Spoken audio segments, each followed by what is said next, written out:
Hi there, Presley here. A Pokemon game hasn't been set in the Kalos region since Pokémon X and Y in 2013. Sequels were initially planned but never saw the light of day. A return to the Kalos region is no doubt in the cards for the future, whether it be a sequel or the long-awaited third game. Let's have a look at what a return to Kalos could include in Pokémon Z. But before we get started, I would just like to say, to support this channel, please like, share, subscribe, but most importantly, enjoy. You could also follow me on Twitter at _Pres1990. I tweet up-to-date gaming news as and when I receive it. So without further ado, let's get straight into it. Firstly, Pokémon Z should be both a sequel and a third game. Pokémon X and Y source code revealed that 2 extra games were planned to be set in Kalos. Possibly X2 and Y2 or XZ and YZ. These were planned possibly for a 2015 release, as there were no mainstream Pokémon games released in 2015. Pokémon Z should improve and expand upon the foundation that was created in Pokémon X and Y.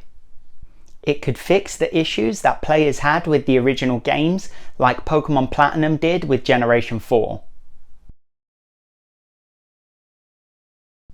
One of the most criticized aspects of Pokémon X and Y is the difficulty. Pokémon games are not known for being too difficult. This is because the games are targeted at a younger demographic. Pokémon X and Y are widely considered the easiest Pokémon games in the main series. Pokémon Z could improve on this by being more of a challenge. A way this can be done is by giving each gym leader more Pokémon. The final gym leader, Wulfric, only has 3 Pokémon.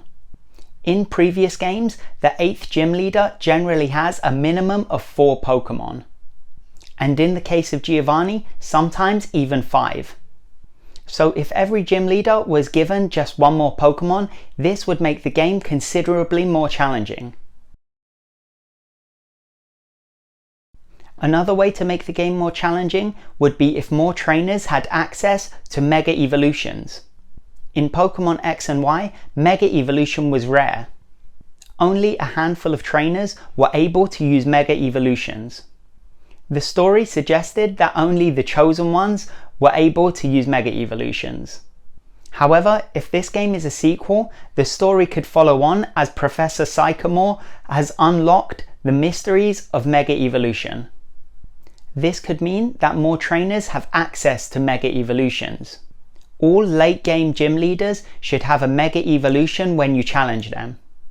And the early game gym leaders should have a Mega Evolution in their post-game rematch teams.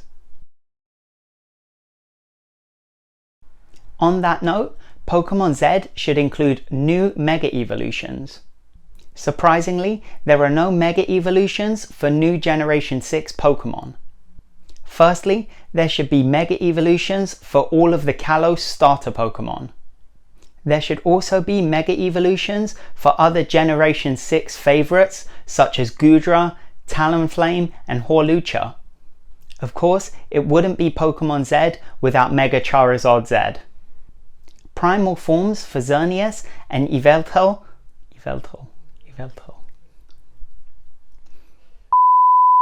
Primal forms for Xerneas and Yveltal would also be welcome additions. Finally, a range of other Mega Evolutions should be added to the game. This could include Mega Evolutions for the Generation 2 starters. Let me know in the comments section which Pokemon you would like to see gain a Mega Evolution. Pokémon Z should make use of some of the unused and underdeveloped elements from Pokémon X and Y. For example, AZ's Eternal Flower Floette. This special Floette form remains unreleased. Not only does it look great, but it has a higher base stat total of 551. It is also evolution locked, so it cannot evolve into Florges. Finally, it is the only Pokémon that can use the move Light of Ruin. This is the strongest fairy type attack in the whole series. Zygarde, being the game's featured Pokémon, should play a greater role in Pokémon Z. Firstly, Zygarde's origin and backstory should be expanded. This was elaborated on in Pokémon Sun and Moon, however it was a generation too late. In Pokémon X and Y, Zygarde is an optional post-game encounter.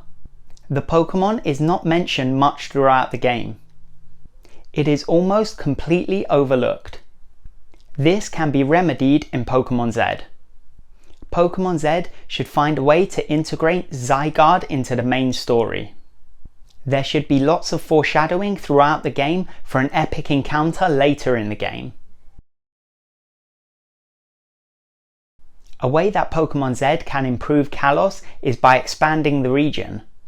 This can be done like the Unova expansions in Black 2 and White 2. Pokémon Z should allow the player to explore more of South Kalos. The only place in South Kalos that was available was the relatively small Kilude city. Pokémon Z could add a few more cities to South Kalos based on real-life cities such as Cannes, Marseille, Nice, or even Monaco. Another welcome addition would be if Geosenge Town has been rebuilt. It was destroyed at the end of Pokémon X and Y, and it was left a wreck for the rest of the game.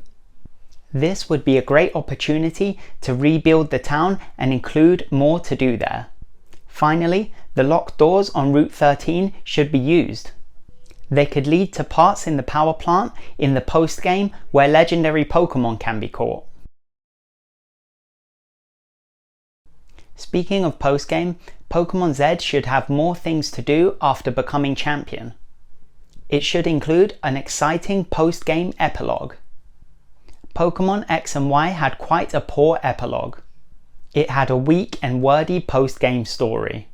It also included pointless battles that seemed to be there for the only reason of filling out the Pokémon scene section of the Pokédex. Pokémon Z could improve on this by expanding on Emma's story. Pokémon X and Y ended with "Our story together ends here, but their story is just beginning." This leads the player to believe that there is more to this interesting character's story. The Pokémon Z postgame should also have more high-level trainers to battle. This could include Gym Leader and Elite Four rematches like in Generation 4. Each should be given full teams of 6 Pokémon. They should also have considerably stronger Pokémon for rematches as well as a Mega Evolution.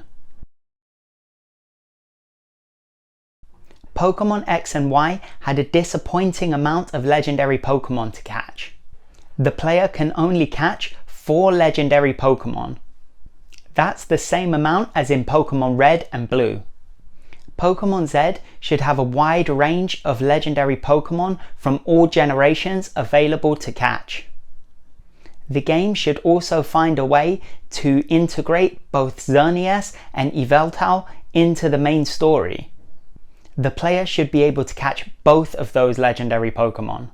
For example, how both Lugia and Ho-Oh are both catchable in Heart Gold and Soul Silver. Pokémon Z could also include other quality improvements. For example, removing the use of HMs. The game could implement the Poké Ride feature from Sun and Moon. This way, players will not have to waste valuable move slots on HMs, or a valuable Pokémon slot on HM Slave. The game could also add following Pokémon. This feature hasn't been seen in a full game since Heart Gold and Soul Silver. Players would love to have their favourite Pokémon by their side for their adventure. Let me know in the comments section what other features you would like to see in a Pokémon X and Y sequel. And there you have it, what Pokémon Z could be like. As always, if you enjoyed this video, hit that like button and subscribe to Prez1990 for more videos. You can also follow me on Twitter at _Prez1990. I tweet up-to-date gaming news as and when I receive it. All that's left for me to say is take care, and I'll see you in the next video.